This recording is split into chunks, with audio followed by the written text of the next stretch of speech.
Is this really what Liverpool Football Club have become today? Have we turned into a five at the back side that only relies on long balls in behind, set pieces and long throw-ins to create chances? Because that is exactly what we saw last night against Paris Saint-Germain. And for what? To end the game looking like we could have conceded 4 or even 5 goals. Do not get us wrong, we are not expecting a positive result from this game. That humiliating loss against Manchester City was already the final straw for us when it comes to Arne Slot. But even with that, what we still wanted was to see our club actually playing football on the biggest stage against the current champions. Even if we lost, at least we could have lost with some honour, as they say. But what we saw yesterday was nothing like that. So what exactly was Arne Slot's plan? And did he end up contradicting himself with the way that he set us up last night? That is what we're going to try and explore in today's video. So make sure you hit that like and subscribe button and let us jump straight into it. The reaction already started as soon as the starting lineup was announced. No Salah, Frimpong was on the wing, and Joe Gomez at right back. That was the first sign that we were about to move away from what we are and go with a completely different approach just to survive the game. And it did not take long before we saw that with our own eyes once the match started. Here you can see us defending in a back five. Yes, Van Dijk, Konate and Gomez were the 3 centre-backs, while Kerkez and Frimpong played as the wing-backs. At times we switched between a 5-2-3 and a 5-3-2, but the main idea stayed the same. Close off the central areas, force PSG out wide, and then step up to put them under pressure and push them backwards. Now, if there was one positive from this game, and honestly, it was just one, it was the way we pressed in certain parts of the match. Here you can see us going man for man in the central areas, always trying to match PSG's build-up shape.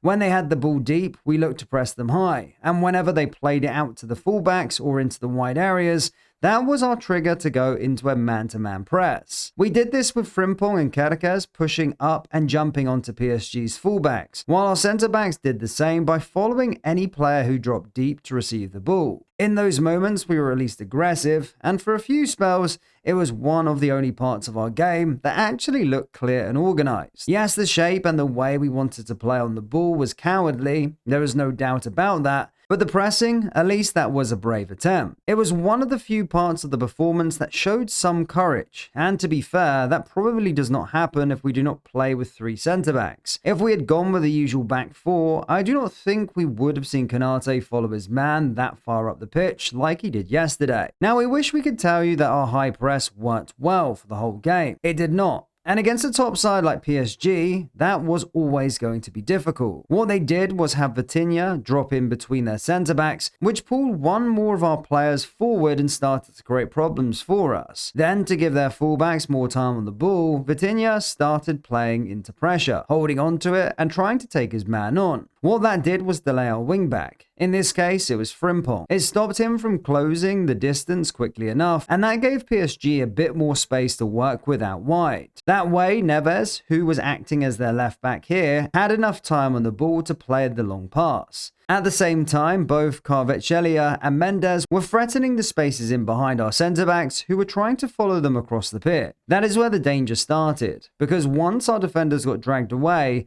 the space was there for PSG to attack. That was the main story of the game. We defended deep, tried to press PSG high when we had the chance, and even though we conceded that early goal, we still managed to limit them from parts of the first half. But as the game went on, they kept finding ways to threaten us, and it felt like the pressure was only building. In the second half, though, they simply outplayed us. They showed exactly how a 5 at the back side can be pulled apart when the movement is sharp and the quality is there. Their second goal is a perfect example of that. The sequence starts with Kvaratskhelia moving all the way from the right half space over to the left side. Why? Just hold that thought for a second. Here you can see Mendes play the ball back and then immediately attack our back line. What that does is influence Konate and force him to track the left back. Now going back to Kvaratskhelia, you can see him receive the ball here, and just like Mendes, he passes it then immediately attacks the back line. That movement is what really hurts us. In the end, he helps create a 3v3 on that left side by joining the move at the right time.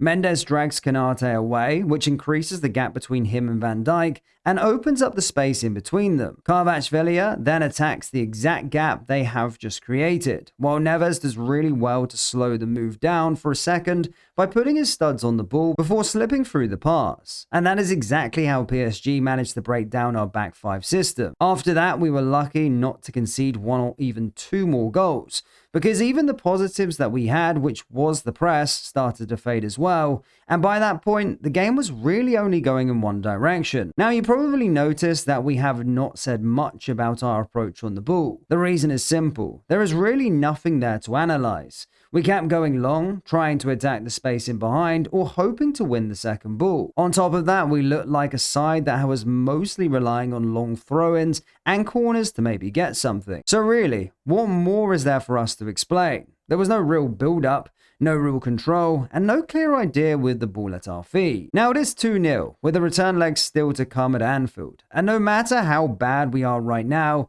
with this club you can never really fully say never. With our fans behind the team, and with the spirit this club has shown so many times before, even if it looks difficult, a comeback is still not impossible. And that is what makes this game even more frustrating. It's not just about the scoreline itself, it's about the way we went into the game and how Slot ended up contradicting himself. Earlier in the season, Slot said so many times that he changed the way they play against us. He said they were relying more on low blocks and long balls when they faced Liverpool, and that was one of his main excuses for the poor results. But now, has he not become the very thing he complained about? Did we not throw away our identity in this game and turn into a long ball side ourselves, just hoping we could somehow get a draw out of it? So in the end, that is what makes this result so hard to accept. Losing away to PSG is one thing, most of us could accept that before the game even kicked off, but losing like this with so little intent on the ball, and with a game plan that looked more about surviving than competing, is what really hurts. This is Liverpool Football Club. We're not saying that we should go away to a side like PSG and dominate from start to finish, especially in our current state, but we should at least look like ourselves. We should at least try to play football and show some courage on the bigger stage.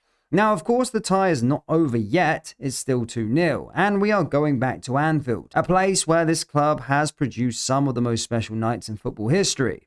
So no, we are not going to sit here and say it's done, but if we want any chance of turning this around, the approach has to change. The players have to believe, the manager has to be braver, and the fans will do what they always do. That's it from us today, so do let us know your thoughts about the performance, and hopefully we'll be able to analyse our approach on the ball against Fulham this weekend. Until then, peace.